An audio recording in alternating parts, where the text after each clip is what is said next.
Praise the lord. మన ప్రభువు అయిన యేసుక్రీస్తు ప్రభువు వారి యొక్క శుభనామంలో ఆశీర్వాద గడియలు అనే మా కార్యక్రమం చూస్తున్న మీకు మా ప్రత్యేకమైన వందనాలు తెలియజేస్తూ ఉన్నాను. ఈ విధంగా ఈ యొక్క పరిచర్యను కొనసాగించడానికి అనుదినము ఆయన మా పట్ల తన వాత్సల్యతను చూపిస్తూ ఈ కార్యక్రమాలు ముందుకు కొనసాగించడానికి దేవుడు సహాయం చేస్తూ ఉన్నాడు.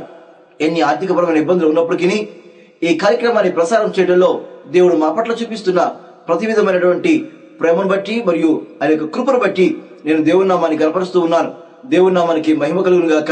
ప్రేరణ ఈ కార్యక్రమాలలో నేను ఈ సంవత్సరము క్రైస్తవ సంఘాలు బలపరచబడాలన్న ఉద్దేశంతో క్రైస్తవ సంఘాలలో కాపర్లు ఏం బోధించాలి, విశ్వాసులు ఏ విషయాలలో ఆత్మీయంగా బలపరచబడాలి అనే కొన్ని అంశాల మీద నేను మీకు వర్తమానాలు అందిస్తూ ఉన్నాను. ఈ కార్యక్రమంలో నేను ప్రత్యేకంగా వివాహము లేక కుటుంబ వ్యవస్థ అనే అంశాల గురించి కొంత వివరణ మీకు ఇవ్వాలని ఆశపడుతున్నాను. వివాహాల గురించి, కుటుంబ వ్యవస్థ గురించి తెలుసుకునే ముందు ఒక పాటను విందాం.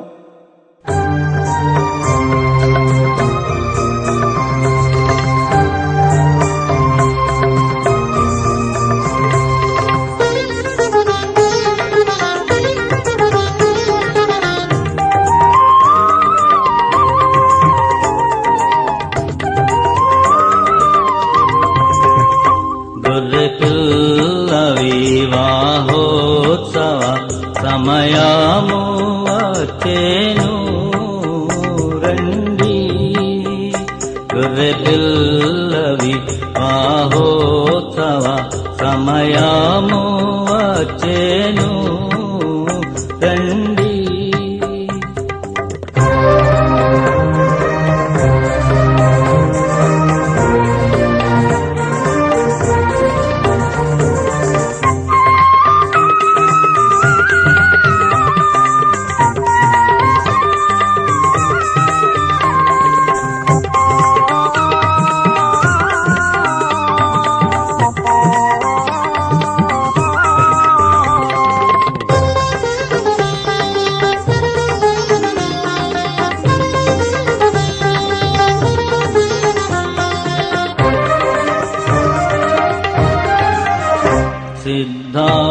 సిద్ధపడినువదు సుప్రాకాశముగాల, సిద్ధపడినువదు సుప్రాకాశముగాల, నిర్మల వస్త్రములతో అలంకరించుకొని, నిర్మల వస్త్రములతో నాలంకరించుకొని, గొర్రె పిల్ల వివాహోత్సవ సమయము వచ్చెను రండి, గొర్రె పిల్ల వివాహోత్సవ సమయము వచ్చెను రండి.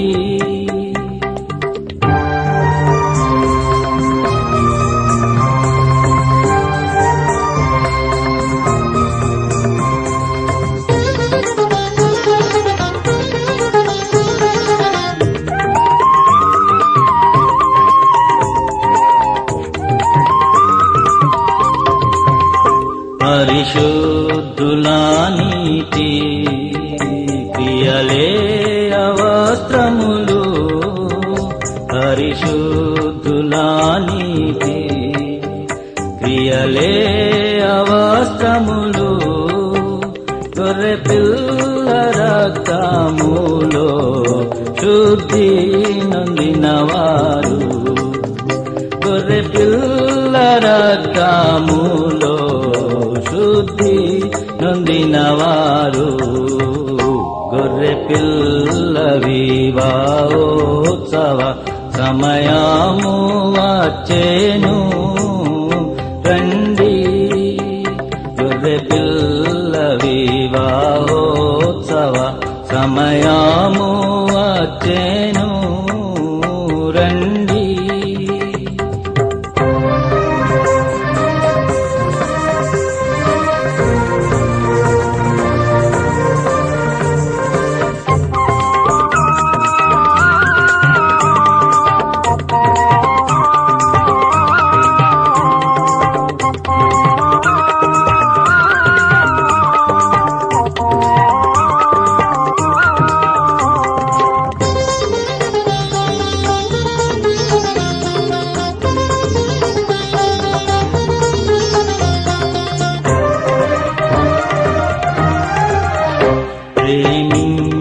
సంగముకై ప్రాణంబు నీడే ప్రభు ప్రేమించి సంగముకై ప్రాణంబు నీడే ప్రభు పరిశుద్ధ పరచుట కొరకై తానప్పగించుకొని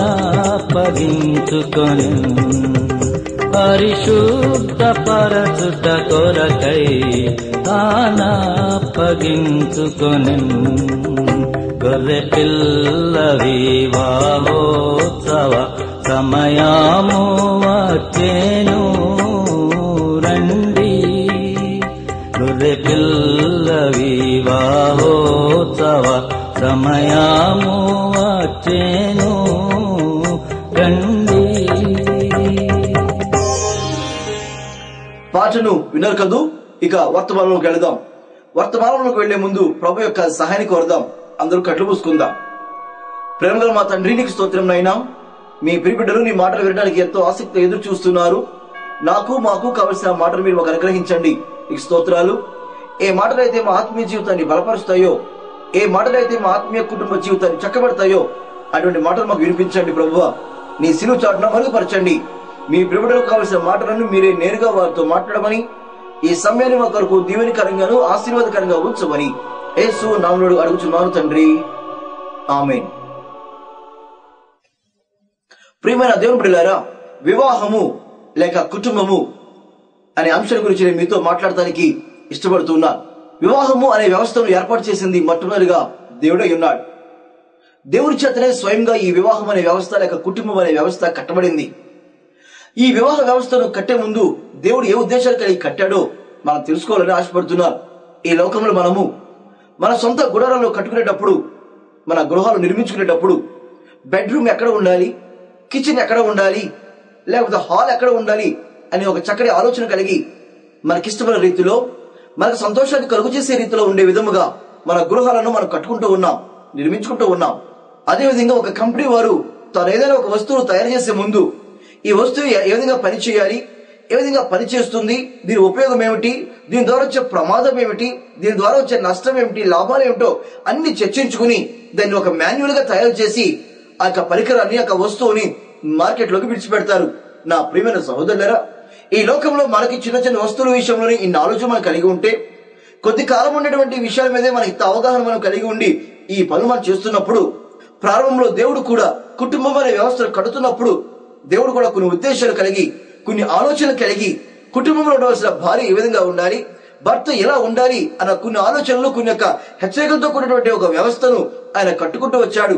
నా ప్రియమైన సహోదరులారా, ఈ కుటుంబ వ్యవస్థలో పాలిభాగస్తులమైన మనము ఆ హెచ్చరికలను, ఆ మాన్యువల్ బుక్ లో ఏం రాస్తుందో తెలియకపోతే ఈ యొక్క వివాహ వ్యవస్థ పతనమైపోతుందని, కుటుంబ వ్యవస్థ పాడైపోతుందని మీకు తెలియజేస్తూ ఉన్నాను.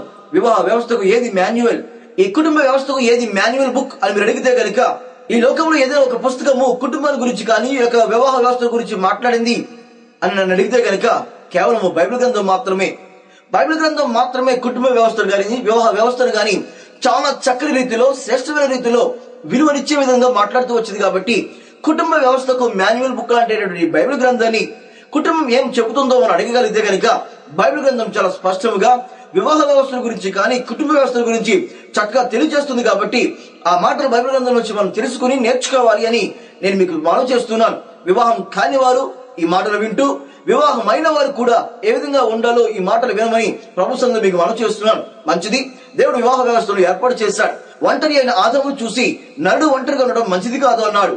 అంతకు ముందు దేవుడు చేసిన సృష్టిని అంతటి చేసిన తర్వాత మొదటి రోజున వెలుగు కలుగుగా అని సృష్టించిన తర్వాత దేవుడు ఇది మంచిది అన్నాడు. అలా రెండవ రోజు సృష్టిని చేశాడు, మంచిది అన్నాడు. 6 రోజుల సృష్టిని చేశాడు, అంత బాగుంది. కానీ ఏది బాగోలో తెలుసా?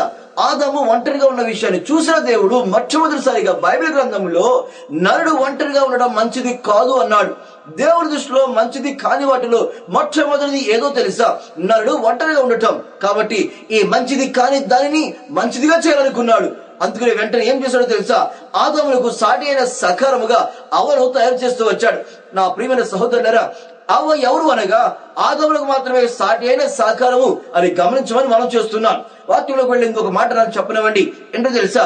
ఆదాముకు సాటి అయిన సహకారం ఎవరు అనగా అవ్వ మాత్రమే. నా ప్రియమైన సహోదరులారా, దేవుడు ఆదాములకు సాటి అయిన సహకారం చేసిన తరువాత ఆదాము అవ్వలనిద్దరిని ఒక కుటుంబ వ్యవస్థ ఏర్పాటు చేశాడు. ఇది కుటుంబం అన్నాడు. దేవుడు ఆదామును అవ్వను సిద్ధపరచక మునిపే ఈ కుటుంబం ఎలా ఉండాలో ఆయన కొన్ని ఉద్దేశాలు కలిగి ఉన్నాడు. కొన్ని ఆలోచనలు బట్టే ఈ కుటుంబ వ్యవస్థను కడుతూ వచ్చాడు. కాబట్టి ఈ కుటుంబం ఎట్లా ఉండాలి, కుటుంబంలో భార్య యొక్క పాత్ర ఏమిటి, కుటుంబంలో భర్త యొక్క పాత్ర ఏమిటి, పిల్లలు ఎట్లా ఉండాలి అని బైబిల్ గ్రంథం చెబుతున్నది. బైబిల్లో ఏ మాటలు రాయబడ్డవి వారి గురించి అని మనం ఆలోచన చేయగలిగితే గనుక నా ప్రియమైన సహోదరులారా, నేను ఈ వర్తమానాన్ని మీకు అందించడానికి ఎందుకు ఇంత ఆసక్తి చూపిస్తున్నాను అనగా, నేడు క్రైస్తవ కుటుంబాలు దేవుడు కోరుకున్న రీతిలో ఉన్నాయో లేవో తెలుసుకోవడానికి మనం ప్రయత్నం చేయాలని మనం చేస్తున్నాం. ఏ ఉద్దేశంలో అయితే దేవుడు కుటుంబ వ్యవస్థను ఏర్పాటు చేసి కుటుంబంలో భార్య ఎట్లాగుండాలి, భర్త ఎట్లాగుండాలో తెలియచేశాడో ఆ ఉద్దేశం కనుక మన కుటుంబంలో లేకపోతే మన కుటుంబాలు దేవుడు కోరుకున్న కుటుంబాలు కాదు అని నేను చెప్పడానికి ఇష్టపడుతున్నాను. నా ప్రియమైన దేవుని బిడ్డలారా, మన కుటుంబాలు దేవుని కుటుంబాలా, మన కుటుంబంలో దేవుని చేత ఏర్పాటు చేయబడిన కుటుంబాలా కాదా అన్నది మనం తెలుసుకోవాలంటే కుటుంబం గురించి నేను వాక్యం ఏం చెప్తున్నదో అది తెలుసుకుంటే సరిపోతుంది. కాబట్టి ఆ విషయాల గురించి మనం కొంత ధ్యానం చేద్దామని ప్రభుత్వంలో మీకు మనం చేస్తున్నాను. మంచిది. కుటుంబంలో భార్య ఎట్లా ఉండాలి, భర్త ఎట్లా ఉండాలి అని దీని వాక్యం చెప్తుందంటే మనందరికీ బాగా తెలిసిన అధ్యాయం ఒకటి బైబిల్ గ్రంథంలో ఉన్నది. అదేంటో తెలుసా? కీర్తన గ్రంథము 128వ అధ్యాయము. కీర్తన గ్రంథము 128వ అధ్యాయం అని నేను అనగానే మీ అందరికి ఏం గుర్తుకొస్తుందో తెలుసా? ఏ వివాహపు రోజునో, లేకపోతే ఏ శుభ సందర్భంలోనో, లేకపోతే ఏ పుట్టినరోజు సందర్భాలలోనో మనం ఈ వాక్యాన్ని చదువుతూ ఉంటాం. ఆ సందర్భాలు మనకు గుర్తుకు వస్తూ ఉంటాయి. అయితే ఆ 127, 128 రెండు అధ్యాయాలలో క్రైస్తవ కుటుంబ నిర్మాణం గురించినటువంటి శ్రేష్టమైన కొన్ని అంశాలను పరిశుద్ధాత్మ దేవుడు జ్ఞాని అయిన సొలొమోను చేత ఆ మాటలు స్పష్టంగా రాస్తూ వచ్చారు. ఈ రోజు నా ధ్యానం నిమిత్తము నేను 128వ కీర్తన 3వ వచనాన్ని ఒకసారి మీ ముందు ఉంచడానికి ఆశపడుతున్నాను. చూడండి, కీర్తన గ్రంథము 128వ అధ్యాయము 3వ వచనం చదువుతున్నాను. నీ లోగిట నీ భార్య ఫలించు ద్రాక్షావల్లి వలె ఉండును, నీ భోజనపు బల్ల చుట్టూ నీ పిల్లలు ఒలివ మొక్కల వలె నుందురు. నీ లోగిట నీ భార్య ఫలించు ద్రాక్షావల్లి వలె ఉండును అని దేవుడు భర్తతో మాట్లాడుతున్నాడు. కుటుంబంలో భర్త ఎట్లా ఉండాలి, భార్య ఎట్లా ఉండాలి, పిల్లలు ఎట్లా ఉండాలో కీర్తనకారుడు ఆ అధ్యాయంలో చాలా స్పష్టంగా మాట్లాడుతూ వచ్చాడు. భార్య గురించి మాట్లాడుతూ ఈ రోజు నేను భార్య గురించి కొంత వివరణ మీకు ఇవ్వడానికి ఇష్టపడుతున్నాను. భార్య గురించి నేను ఏం చెప్తా ఉంది, దేవుని యొక్క ఉద్దేశము భార్య పట్ల ఏ విధంగా ఉన్నది, భార్యగా పిలిపించుకునే వారు ఎట్లా ఉండాలి, లేదా భార్యగా అర్హత పొందిన వారు ఏ స్థితిలో ఉండాలో దేవుని వాక్యం ఏం చెప్తున్నదో మనం తెలుసుకోవడానికి ప్రయత్నం చేయమని నేను మనం చేస్తున్నాను. భార్యను ఉద్దేశించి దేవుడు మాట్లాడుతూ, ఇదిగో నీ లోగిట నీ భార్య ఫలించు ద్రాక్షవల్లి వలె ఉండును. భార్యను దేవుడు ద్రాక్షవల్లితో పోల్చి మాట్లాడాడు. ఓ భర్త, ఓ యజమాని, ఓ పురుషుడా, నీ లోగిట నీ భార్య ఎలా ఉంటుందో తెలుసా? ఫలించు ద్రాక్షవల్లి వలె ఉంటుంది అని దేవుడు భార్యను ద్రాక్షవల్లితో పోల్చి సంబోధించాడు. దైవజనుడైనటువంటి సొలొమోను గారు జ్ఞానం చేత నింపబడి భార్యను ద్రాక్షవల్లితో పోల్చి మాట్లాడుతున్నాడు. నీ లోగిట ఉన్న నీ భార్య ఎవరో తెలుసా? ఆమె ఒక ద్రాక్షవల్లి అని భార్యను ద్రాక్షవల్లితో పోల్చారు. ఏమండి, ఈ లోకంలో ఎన్నెన్నో చెట్లు ఉన్నావే, బైబిల్ గ్రంథంలో ఎన్నెన్నో చెట్లు సంబోధించారే. దానిమ్మ చెట్టు లేదా, అంజూరపు చెట్టు లేదా, ఒలివ చెట్లు లేవా, ఇలా చెప్పుకుంటూ వెళ్ళిపోతే చాలా రకాల చెట్లు బైబిల్ గ్రంథంలో ఉండగా ఎందుకు భార్యను ద్రాక్షవల్లితో పోల్చాలి? ఏం కారణమో మనం తెలుసుకోవాలి. నా ప్రియమైన సహోదరులారా, ఎందుకు భార్యను ద్రాక్షవల్లితో పోల్చవలసి వచ్చింది? ద్రాక్షవల్లిలో ప్రత్యేకమైన గుణాలు ఏమిటి, అందులో శ్రేష్టమైన సత్యం ఏమిటో మనం తెలుసుకోగలిగితే గనుక ఈ లోకంలో భార్యగా పిలిపించుకునే ప్రతి వారు కూడా, క్రైస్తవ కుటుంబంలో భార్యగా పిలిపించుకునే నా సహోదరులారా, మీరు కూడా ఒక ద్రాక్షవల్లి వలె ఉండాలి అని దీని వాక్యం చెప్తున్న సత్యం మీరు నేర్చుకోమని కోరుతున్నాను. ఎందుకు ద్రాక్షవల్లితో భార్యను పోల్చవలసి వచ్చింది? ద్రాక్షవల్లి ఉన్న ప్రత్యేకత ఏమిటి? నేను ఒకసారి పాత నిబంధనలోకి వెళ్తున్నాను. పాత నిబంధనలు జరిగిన ఒక సన్నివేశాన్ని మీ ముందు ఉంచుతున్నాను. అప్పుడు మీకు అర్థమవుతుంది ద్రాక్షవల్లిని ఎందుకు పోల్చి మాట్లాడాలో. అందరికి తెలిసిన భాగమే న్యాయాధిపతుల గ్రంథము 9వ అధ్యాయము 13వ వచనంలో ఒక శ్రేష్టమైన మాట రాయబడి ఉంది. ఏంటో తెలుసా? అక్కడ జరిగిన సంఘటన ఏంటో మీకు చెప్పే వాక్యంలోకి వెళ్తాను. ఒక రోజు చెట్లన్నీ వచ్చి, భూలోకంలో చెట్లన్నీ వచ్చి ద్రాక్ష చెట్టు దగ్గరకు వచ్చాయట. ద్రాక్ష చెట్టు దగ్గరకు వచ్చి, ద్రాక్ష చెట్ట నీవు మా మీద రాజుగా ఉండి మమ్మల్ని పరిపాలించు, మీ అధికారాన్ని మేము ఒప్పుకుంటున్నాం, మీరు మా మీద రాజుగా ఉండండి అని చెట్లన్నీ వచ్చి ద్రాక్ష చెట్టు దగ్గర వచ్చి అడిగాయట. అప్పుడు ద్రాక్ష చెట్టు ఏముందో తెలుసా? చూడండి, న్యాయాధిపతుల గ్రంథము 9వ అధ్యాయము 12, 13 వచనం చదువుతున్నాను. అటు తర్వాత చెట్లు, నీవు వచ్చి మమ్మల్ని ఏలుమని ద్రాక్షవల్లిని అడుగగా ద్రాక్షవల్లి 11వ వచనం, దేవుని మానవులను సంతోషపెట్టు, నా ద్రాక్ష రసము నేను ఇయ్యక మాని చెట్ల మీద రాజునయ్యుండి అటు ఇటు నేను ఊగుతున్నా, అటు ఇటు ఊగుటకు నేను వచ్చేదనా అని వాటితో అనెను. ద్రాక్ష చెట్టు యొక్క ఉద్దేశం ఏమైనది, ద్రాక్ష చెట్టు యొక్క లక్ష్యం ఏమైనది అని అడిగితే గనుక, చెట్లన్నీ ద్రాక్ష చెట్టు దగ్గరకు వచ్చినప్పుడు ద్రాక్ష చెట్టు చెప్పిన సమాధానము చాలా కీలకమైనది. ద్రాక్ష వల్లి దగ్గరకు వచ్చి, ద్రాక్ష చెట్ట నీవు మా మీద రాజుగా ఉండి మమ్మల్ని పరిపాలించము అని చెట్లన్నీ వచ్చినప్పుడు ద్రాక్ష చెట్టు ఏముందో తెలుసా?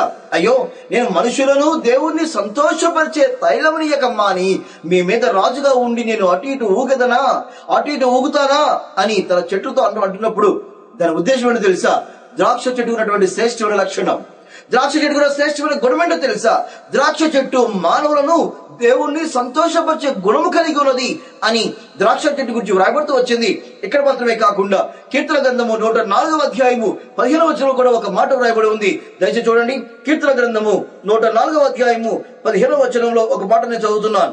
నరుల హృదయమును సంతోషపెట్టు ద్రాక్ష రసము.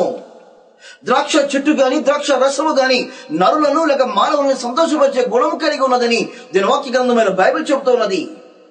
ఈ ద్రాక్ష చెట్టును తీసుకొచ్చి, ఈ ద్రాక్ష వల్లిని తీసుకొచ్చి కీర్తనకారుడు ఎక్కడ సంబోధించాడో తెలుసా? నీ లోకిట, ఓ పురుషుడా, నీ లోకిట నీ భార్య ద్రాక్ష వల్లి వలె ఉండును అనగా, భార్యను ద్రాక్ష వల్లితో పోల్చగల ఉద్దేశం ఏంటో తెలుసా? ద్రాక్ష చెట్టుకున్న గుణం సంతోషపరిచే గుణం. ద్రాక్ష చెట్టులో ఉన్న శ్రేష్ఠ లక్షణం ఏంటో తెలుసా? అది మనుషులను దేవుణ్ణి సంతోషపరిచే గుణము కలిగి ఉంది. కాబట్టి భార్యగా పిలువబడే వారులారా, మీరు మీ భర్త లోకిటిలో మీరు సంతోషానికి కారకులుగా ఉండాలి అన్న ఉద్దేశముతో దేవుడు భార్యను ద్రాక్ష వల్లితో పోల్చి మాట్లాడాడు. దేవుడు కట్టుకున్న కుటుంబ వ్యవస్థలో భార్య పాత్ర ఏమిటో తెలుసా? దేవుడు భార్యను ఏ స్థితిలో ఉంచాడో తెలుసా? ఆమె బట్టి కుటుంబానికి సంతోషం కలగాలి, ఆమె బట్టి భర్త సంతోషం కలిగేవాడుగా జీవించాలి. అంత మాత్రమే కాదు కానీ దేవుని కూడా సంతోషపరచాలి. మనుషులను దేవుని సంతోషపరిచే గుణం ద్రాక్ష చెట్టుకు ఉంది. కాబట్టి కీర్తనకారుడు ద్రాక్ష చెట్టును తీసుకుని భార్యతో పోల్చి మాట్లాడుతున్నాడు. నీలోకిట నీ భార్య ద్రాక్ష వల్లి వలె ఉండును. ఈ మాటలు వింటున్న నా సహోదరులారా, మీరు భార్యగా పిలువబడే యోగ్యత దేవుడు మీకు అనుగ్రహించాడు. మిమ్మల్ని దేవుడు ప్రేమించి దీవించి భార్య అన్న పిలుపుని మీకు అనుగ్రహించాడు. చాలా మంది నేడు భార్యగా పిలిపించే అవకాశాలు లేకుండా అవివాహితులుగానే ఉండిపోయారు. ఈ వాక్యం ఇచ్చిన మిమ్మల్ని దేవుడు మిమ్మల్ని ప్రేమించి తన ఆధిక్యతను మీకు అనుగ్రహించి మీ జీవితంలో భార్యగా పిలిపించుకున్నట్లుగా చేశాడు. అది దేవుని యొక్క కృప మీ పట్ల.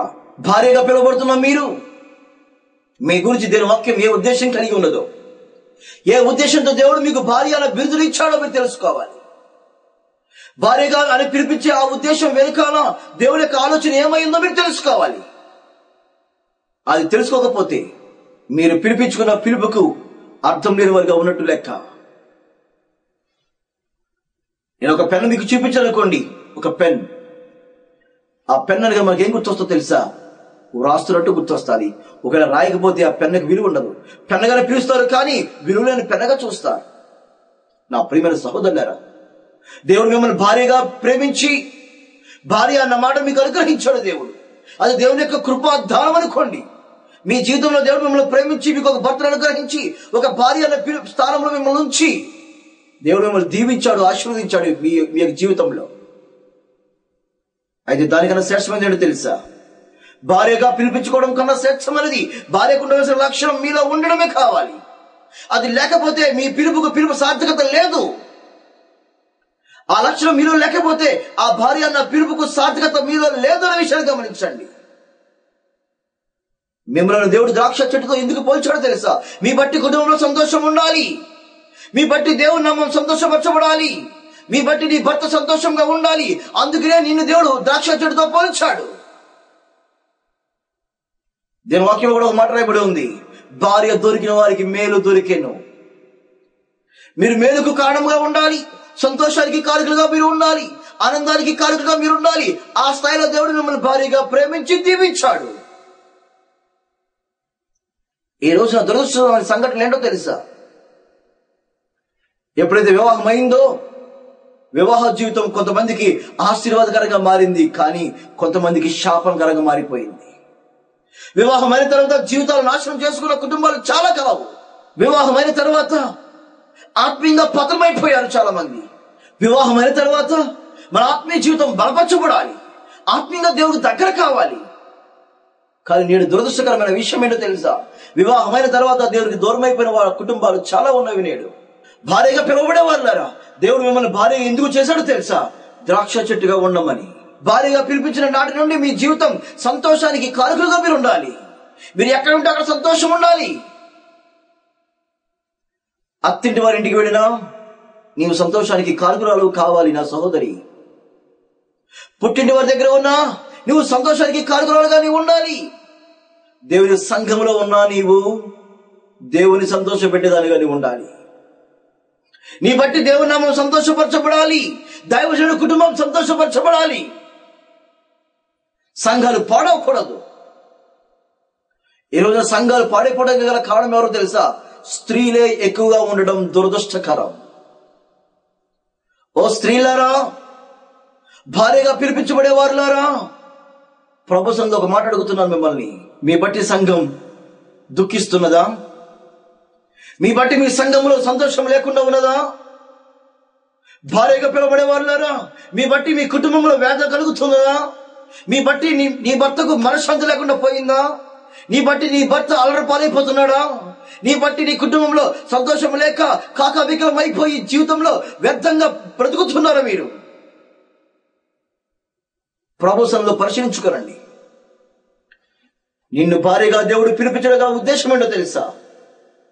భార్యగా నిన్ను దేవుడు ప్రేమించడం గల కారణం ఏంటో తెలుసా?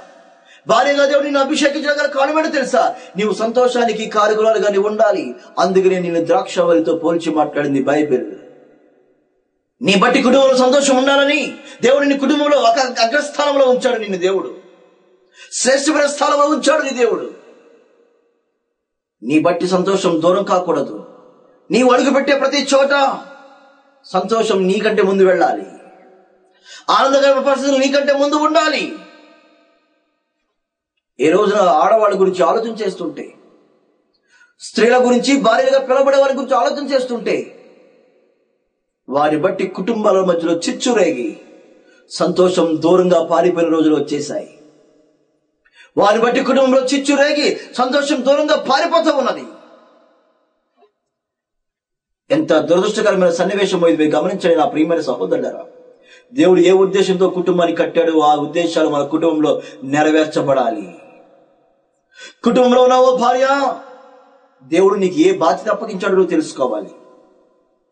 భార్యగా పిలవబడే వారులారా, దేవుడు మీకు ఏ బాధ్యత అప్పగించాడో, మీరు ఏ పని చేయాలో ఆ విషయం మీరు తెలుసుకోవాలి. ద్రాక్ష చెట్టుకు దేవుడు అప్పగించిన పని ఏంటో తెలుసా? మనుషులను దేవుని సంతోషపరిచే తైలం నీవు ఆ ద్రాక్ష రసాన్ని నువ్వు పుట్టించాలి. అందుకే నువ్వు బ్రతకాలి. అంతే ద్రాక్ష చెట్టుకు ఒక ఆజ్ఞ పెట్టాడు. అంతే,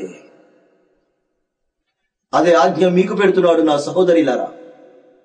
వివాహం అయిన తర్వాత భార్యగా పిలవబడిన వారులారా, అదే ఆజ్ఞ దేవుడు మీకు ఇచ్చాడు. మీ జీవితాంతం సంతోషానికి కారణమైనటువంటి స్థితిగతుల్లో మీరు ఉంచాలి. మీరు జీవితాంతం మీరు సంతోషానికి కారకులైనట్లుగా మీరు ఉండాలి. అలా ఉన్నారో లేదో ఆలోచించమని మనం చేస్తున్నాం. దేవుడు మిమ్మల్ని ప్రేమించి భార్యగా ఉండడానికి యోగ్యత అనుగ్రహించి మీ జీవితంలో భార్యగా పిలిపించుకునే ఆధిక్యత దేవుడు మీకు అనుగ్రహించాడు. దాని వెనుక దేవునికి ఉద్దేశం ఏంటో తెలుసా?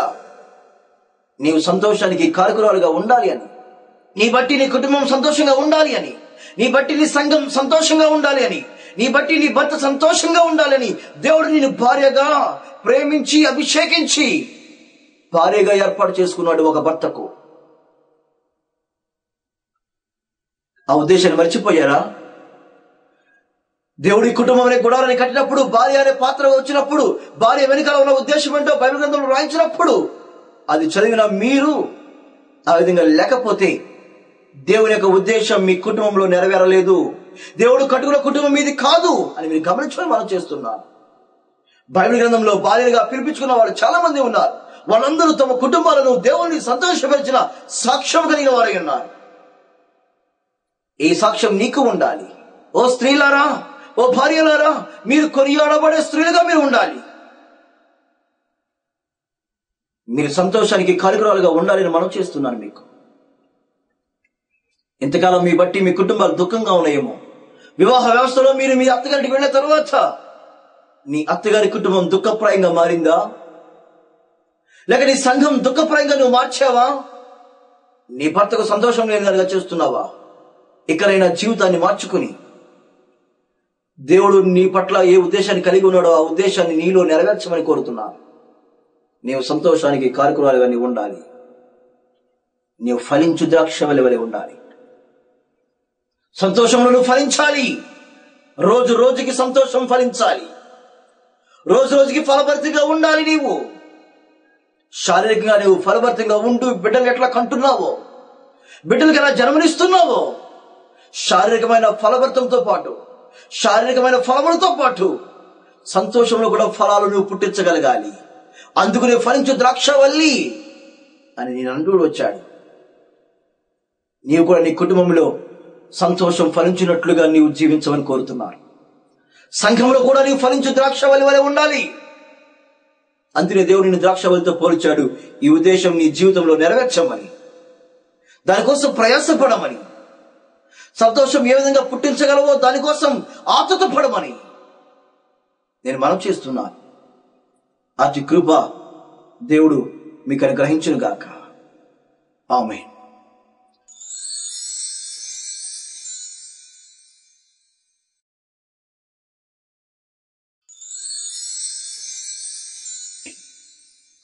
ఒక చిన్న ప్రార్థన చేసుకుని కార్యక్రమాన్ని ముగించుకుందాం. ప్రేమగల మా తండ్రి, నీకు స్తోత్రమునైనా. ప్రారంభంలో కుటుంబాన్ని మీరు కట్టినప్పుడు కుటుంబంలో ఉన్న భార్య భర్తలు ఎట్లా ఉండాలో మీ లేఖన భాగంలో రాస్తూ వచ్చారు. ఈరోజు భార్యను గురించి మేము ఆలోచన చేయగలిగాం.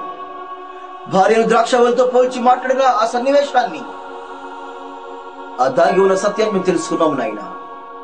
ద్రాక్షవల్లి ఎలాగైతే మనుషులను దేవుని సంతోషపరిచే తల్లిస్తుందో, ద్రాక్ష రసం వల్ల నలుగురు ఎలాగైతే సంతోషపడతారో, అలాగా భార్యను కూడా సంతోషానికి కారకురాలుగా ఉన్నట్లుగా మీరు చేశారు నాయన.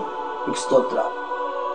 భార్యగా పిలువబడేవారు తమ జీవితంలో తమ భర్తలను, తమ కుటుంబాలను, తమ సంఘాలలో సంతోషానికి కారకురాలుగా ఉండడానికి సాయం అనుగ్రహించండి నాయన. సంతోషాన్ని దొంగిలిస్తున్న ప్రతి విధమైన శాతాలు శక్తులను యేసు నామములో మేము లయపరుస్తూ ఉన్నాం. సంతోషానికి కారకులుగా వాళ్ళని చేయండి ప్రభువా. మీకు స్తోత్రాలు. ఎవరైతే సంతోషానికి విఘాతం కలిగిస్తున్నారో వారిని క్షమించండి. ఇక మీదట సంతోషానికి వారసురాలుగా చేయమని యేసు నామంలో ఈ ప్రార్థన మీకు సమర్పిస్తున్నాను తండ్రి. ఆమేన్. ఈ కార్యక్రమం మీకు మీ కుటుంబాలకు ఆశీర్వాదకరంగా దీవెనకరంగా ఉంటే మమ్మల్ని సంప్రదించండి. మీ అభిప్రాయాలను మాకు తెలియచేయండి. మా address brother M Moses, director, saint Teresa vocational junior college, Tailorpeta, Narsapur. మా ఫోన్ నంబర్స్ 9849562857. మా ల్యాండ్ నంబర్ 08814277388. దేవుని కృప మనకందరికీ తోడై ఉండును గాక.